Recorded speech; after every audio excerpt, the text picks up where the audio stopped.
Wajib tahu, inilah 4 larangan yang tidak boleh dilakukan dalam sholat tahajud. Salah satu ibadah sunnah yang sangat dianjurkan ialah sholat tahajud. Sholat yang dikerjakan pada sepertiga malam ini memang memiliki banyak keutamaan. Bahkan sholat tahajud menyimpan pahala dan kebaikan yang luar biasa. Karena di waktu tersebut, seorang hamba menghadap Allah dan menjadi manusia pilihan. Namun ada 4 larangan yang hendaknya dihindari saat mengerjakan sholat tahajud. Melakukan salah satu dari 4 larangan ini berarti menyalahi sunnah yang bisa mengurangi atau bahkan bisa menghilangkan pahala keutamaan sholat tahajud. Lantas apa saja 4 larangan dalam ibadah sholat tahajud itu? 1. Mengerjakan sholat tahajud dengan tidak konsisten. Mengerjakan sholat tahajud lalu meninggalkannya adalah salah satu larangan yang harus dihindari. Sholat tahajud seharusnya dilakukan dengan istiqomah, baik dalam kondisi sulit maupun bahagia. Sholat tahajud ketika dalam kondisi susah saja, ketika mendapati masalah terhimpit hutang atau dirundung duka. Namun ketika sedang kondisi lapang, senang, dan bahagia, lalu lupa dengan meninggalkan sholat tahajud yang seperti ini, mendapat kritikan dari Nabi Shallallahu Alaihi Wasallam. Beliau pernah berpesan kepada Abdullah bin Amr bin As, "Wahai Abdullah, jangan kamu seperti si fulan dulu. Ia rajin sholat malam lalu sekarang ia meninggalkan bangun malam." Hadis riwayat Bukhari dan Muslim. Kedua, mengkhususkan sholat tahajud hanya pada malam Jumat. Mengkhususkan sholat tahajud hanya pada malam tertentu saja juga termasuk amalan yang tidak disarankan. Jika ingin menghindari kemakruhan sholat tahajud malam Jumat, bisa ditambahkan sholat tahajud pada malam sebelumnya atau sesudahnya.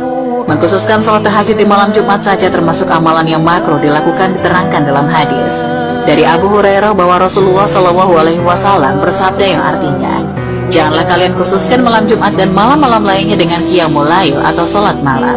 Hadis riwayat Muslim. Ketiga, melaksanakan sholat tahajud saat mengantuk.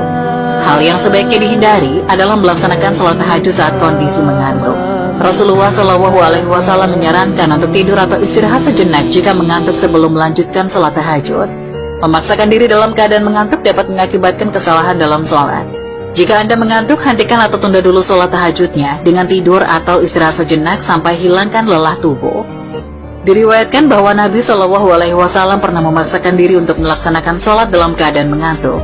Suatu ketika Rasulullah masuk ke dalam masjid lalu mendapati sebuah tali yang dibentangkan di antara 2 tiang. Kemudian beliau bertanya, "Apa ini?"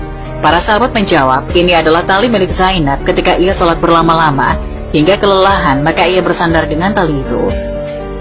Rasulullah Shallallahu Alaihi Wasallam kemudian bersabda, "Lepaskanlah tali itu, kalian harus sholat ketika dalam keadaan segar, jika kelelahan maka tidurlah." Hadis riwayat Bukhari dan Muslim. 4. Melakukan sholat tahajud secara berlebihan. Sholat tahajud secara berlebihan atau terlalu lama hingga memberatkan diri tidak dianjurkan. Rasulullah Shallallahu Alaihi Wasallam mengingatkan agar tidak melalaikan kewajiban lainnya dan menjalankan sholat tahajud sesuai dengan kemampuan masing-masing. Rasulullah Shallallahu Alaihi Wasallam telah memberi peringatan, "Demi Allah, akulah orang yang paling takut kepada Allah dan paling bertakwa kepadanya di antara kalian. Tapi aku kadang berpuasa dan kadang tidak. Aku mengerjakan sholat malam dan juga tidur. Dan aku juga menikahi perempuan. Siapa yang membenci sunnahku maka ia tidak termasuk golonganku." Hadis riwayat Bukhari dan Muslim. Wajib tahu, inilah 4 larangan